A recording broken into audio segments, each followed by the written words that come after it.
درود به همگی گایز، به چنل پوریا پوتک خوش اومدید. امیدوارم روز خوبی رو سرشار از عشق بوده داشته باشید. حدس میزنید ویدیو امروز در مورد چیه؟ ویدیو امروز در مورد سلفی های خطرناکه. سلفی هایی که باعث میشه طرف مقابل بمیره. سلفی های خنده‌دار، سلفی های خیلی خطرناک. اما اقسام سلفی ها مثلا امروز قراره 5 تا از سلفی هایی که منجر به مرگ یا یک اتفاق ناگوار شده رو بهتون نشون بدم و با هم دیگه ببینیم و علاوه بر اون سلفی هایی که حادثه آفریده. یادتون نره ویدیو رو لایک کنید، کامنت انگلیسی بذارید، ساباتون نریزه و اینکه سابسکرایب کنید. راوند تو 313 کا. لیتس گو با هم این ویدیو زیبا و دیدنی و پر انرژی رو با پوریا پوتک گل ببینیم.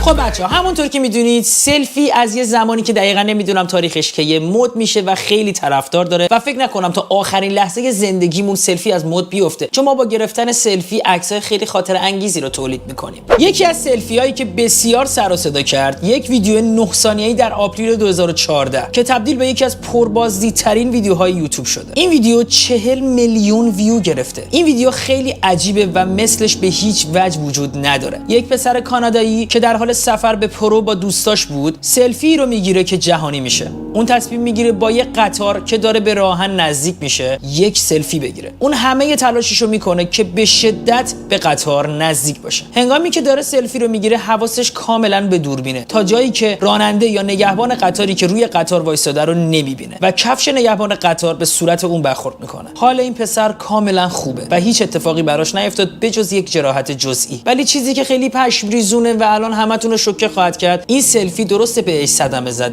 ولی ویدیو سلفی که بسیار وایرال شد همونجور که گفتم 40 میلیون ویو خورد و همین باعث شد که 250,000 دلار از این ویدیو درآمد داشته باشه. خطر او را به یک ریچمن تبدیل کرد. قبل از که بریم سلفی شماره 2، وای بچا دیروز یه جوک داغ دستم رسید. گفتم این جوک رو امروز باید تو این ویدیو براتون تعریف کنم. یه جوک پشمریزون، 2 تا طایفه.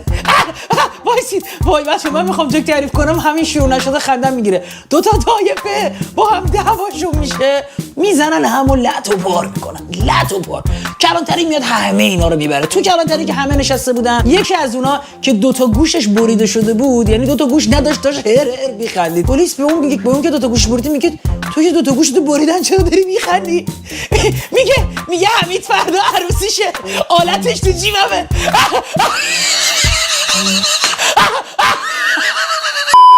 سلفی شماره 2، جاستین کلام. یک روز صبح با دوست دخترش کنار ساحل بود. شاید فکر کنید همه چیز خیلی رمانتیکه، ولی نه. وقتی بفهمید قضیه از چه قراره پشماتون خواهد ریخت. اونها بعد از کلی صحبت‌های رمانتیک و عاشقانه، دوست دخترش تصمیم میگیره که یک حقیقتی رو به دوست پسرش بگه. چون اونا کلی صحبت‌های عاشقانه کرده بودن و فکر میکنه همه چی رواله. دوست دخترش به جاستین میگه که من یک بار بهت خیانت کردم و از کارم بسیار پشیمونم. همون لحظه جاستین با مشت به صورت دوست دخترش ضربه میزنه و اونو به زور سوار ماشین میکنه. بعد از کلی شکنجه از دهن دوست دخترش میکشه بیرون که خونه مرده کجاست. بعد با دوست دخترش میرن دم خونه مرده. دوست دخترش رو میندازه تو خونه مرده و دست و پای جفتشون رو میبنده. جاستین با بنزین کل خونه رو آتیش میزنه. علاوه بر دوست دخترش و اون مرده 3 نفر دیگه در این جریان میمیرن که یک دختر 15 ساله هم جزوشون بود. حالا این سوال مطرح میشه چه ربطی داشت به سلفی؟ صبر کنید جیگرا، صبر کنید. بعد از آتش زدن خونه، جاستین احمق یک سلفی با خونه میگیره که بعدها همین سلفی باعث میشه اون به عنوان متهم ردیف اول قتل در دادگاه شناخته شه. دیگه از ریدنتون سلفی نگیرید جان جدتون، خواهش میکنم. سلفی شماره 3،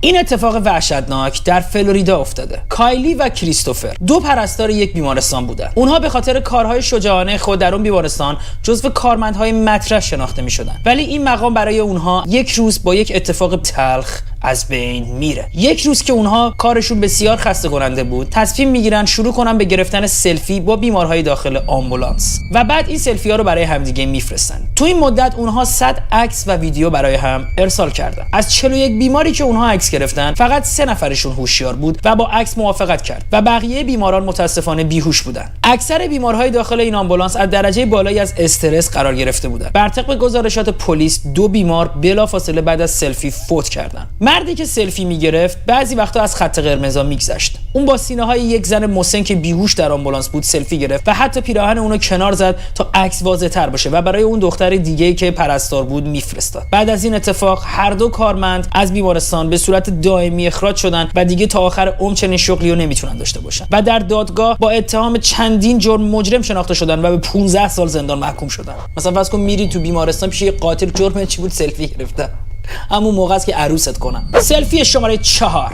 یک نوجوان 16 ساله رومانیایی به نام آنا اورسو بر اثر شوک الکتریکی بسیار قوی هنگام گرفتن سلفی جان خودش رو از دست داد. این دختر برای گرفتن یک سلفی بسیار خاص تصمیم میگیره بره بالای یک قطار ثابت، یعنی قطار تو راهن ثابت بود و حرکت نمیکرد و اصلا شاید تایم حرکتش ساعت‌ها بد بوده. اون از قطار بالا میره و دراز میکشه تا عکس بگیره. متاسفانه یکی از پاهای زیباش به سیم برق بالای قطار برخورد میکنه و یک شوک به قدرت 27000 ولت کل بدن این دختر رو میسوزونه. این دختر جوان دقایقی بعد از رسیدن به بیمارستان جان خودش رو از دست میده. وجداناً خدا بیامرزدش. هر جایی که آدم سلفی نمیگیره عشقا. سلفی شماره 5. این دختر رو میبینید، یک مدل اینستاگرامی زیباست به نام مادالین دیویس. فقط 21 سالش. وقتی داشت بالای یک ارتفاع خودش سلفی میگرفت، متاسفانه از ارتفاع 100 فیتی به سمت پایین پرتاب میشه و جونش رو از دست میده. ولی داستان از چه قراره؟ در ژانویه 2020 بعد از یک پارتی شبانه در روز شنبه، دیویس با چند تا از دوستانش تصمیم میگیره که برن به سمت صخره‌ها، جایی که برای توریستا یکی از بهترین نقاط محسوب میشه. دیویس که امیدوار بود بتونه با غروب خورشید با یک سلفی خوب از خودش پذیرایی کنه، از فنس ها پرید تا به لبه صخره نزدیک‌تر شه. وقتی فنس میذارن یعنی خطر، یعنی نرو، یعنی وقتی به لبه صخره نزدیک میشه فقط یک قدم اشتباه باعث اتفاق بسیار تلخی میشه. بدن اون 4 ساعت بعد در آبها پیدا میشه. طبق مصاحبه‌ها با خانواده اون، شهرت اون کاملا تصادفی در اینستاگرام بوده و همین انرژی منفی مردم در کامنت ها باعث مرگ اون شده. حتی پدر و مادرش از بسیاری از مردمی که کامنت های منفی براش گذاشته بودن به صورت کاملا قانونی شکایت کردن. خدا بیامرزدش. واقعا جوون بود و زیبا و خیلی دردناکه با آدم با سلفی جونش از دست بده. واسه تغییر مود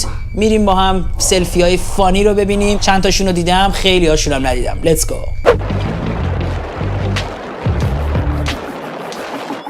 وای دوربینت میدونستم میفته، ندیده بودم چون یه بار واسه من از این اتفاق بیفته. حاجی دهن سرویس رو داره میشاشه، در حال شاشیدن داره سلفی میگیره. لب راستش هم برای من کج کرده. مثلا چقدر اکسیه. کروتا یعنی باحاله. آخ از بله، یکی از زیباترین سلفی های قرن با باسن اسب. دهن سرویس خب یه ذره فاصله بگی چه بدنی هم داره اسبه.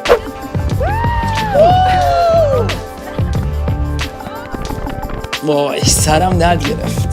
بعضی وقتا به این حادثه ها میخندم ولی بعضی وقتا نه. مثلا این از اون وقتا بود که نه. وای گوسم.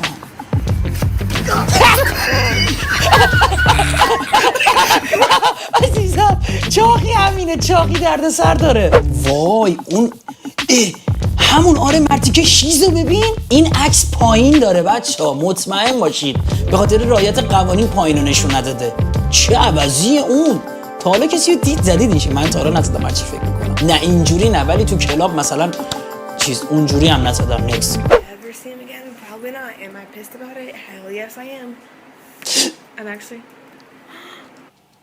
کنده شد. یه خرافاتی هست میگن دندونتون رو بذارید زیر پتوتون بخوابید. کسی میدونه جریانش چیه؟ هرچی فکر میکنم یادم نمیاد. این ننه بزرگم میگفت با دندونت باید بخوابی. نمیدونم حاجی. ننه بزرگ من یه بار تعریف میکرد جن رو دیده، گفته بسم الله موش شده رفته.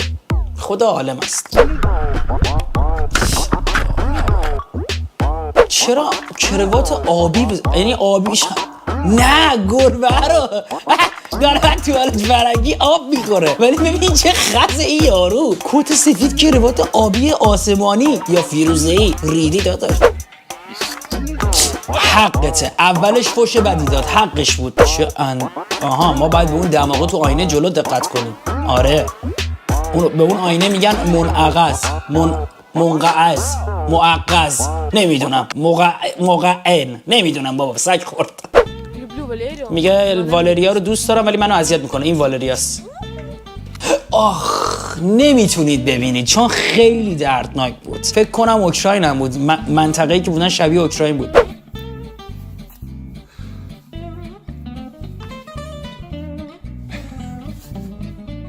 چه با دقت میخواد کلش گاز نگیره فقط کلا رو در بیاره.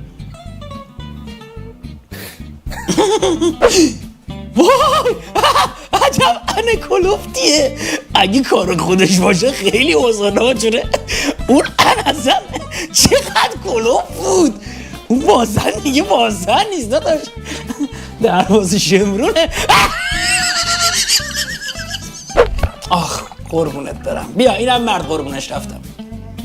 آی گوای عزیزم خدا من بمیرم برات. چقدر چی شد؟ برو گم شما بر با اون عینک یوبست. اینم روس بود.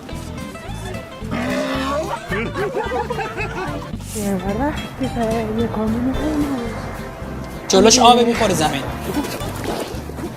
قربون لپات برم. نگاه کنید تو چنل من بچه ها میدونن دخترها همش میخورن زمین، یه چیز کاملا طبیعیه. انقدر طبیعی شده دیگه دختری بیفته زمین خنده‌دار نیست تو این چنل. عزیزم بوسش کرد. ای نامرد. پاشو دیدید خورد زمین. من میگم یه چیزی رو میتونم.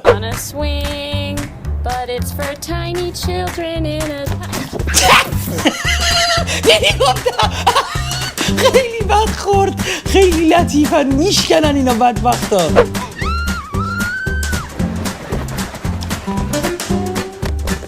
داره فیلم میگیره. دندونش رفت. پرام دندونش رفت. چرا خون نمیاد؟ این ساختگیه. مگه میشه خون نیاد دندون بره خون نیاد؟ این اصلا لحظه‌ش هم خونی نیست.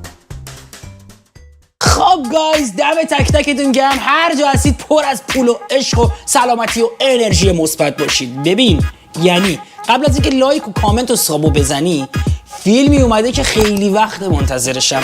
مطمئن باشید با دیدن این فیلم پراتون میریزه. امروز فیلم آوردم ها. بله فیلم فینچ با نمره 7.2 از IMDb با بازیگری زیبای تام هنگس. بچه این فیلم رباتی خیلی فیلم قشنگیه، حتما ببینید. این فیلم به شدت درامه، گریه آوره و تصور کن تام هنگس توی فیلم بازی کنه اون فیلم بد باشه. خواهشاً اگه امشب قراره فیلم ببینید حتما این جزوش بشه. 2 ساعت فیلمه، 2 ساعت هیجان، گریه، اشک، زیبایی همراه با تام هنگس. کامنت اول.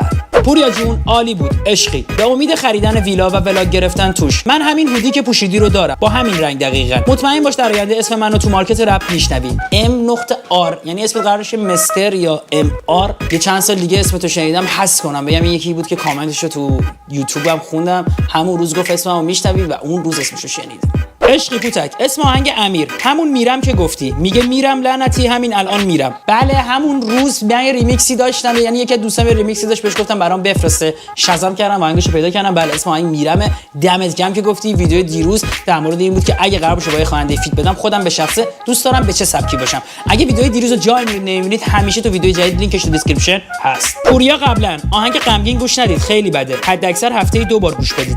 پوریا الان غمگین ولی عشقی بچه پیروزی پرچمت بالاست. نه آهنگای غمگینی که من میدم گوش بدید. ببین آهنگ غمگین نمیگم کلا گوش ندید، ولی نه اینجوری واسه مثلا یه شب تا صبح 10 تا آهنگ غمگین گوش بدید. نه مثلا تو روز یه بار گوش بدید. سعی کنید بیشتر آهنگای انرژی دار و خفن گوش بدید که انرژی مثبت و بالایی در رهرو زندگی زیبا و پرپولتان داشته بوده باشید. چیزی که دشمنت نباید بدونه رو به دوستت هم نگو، چون از هر کسی هر کاری برمیاد.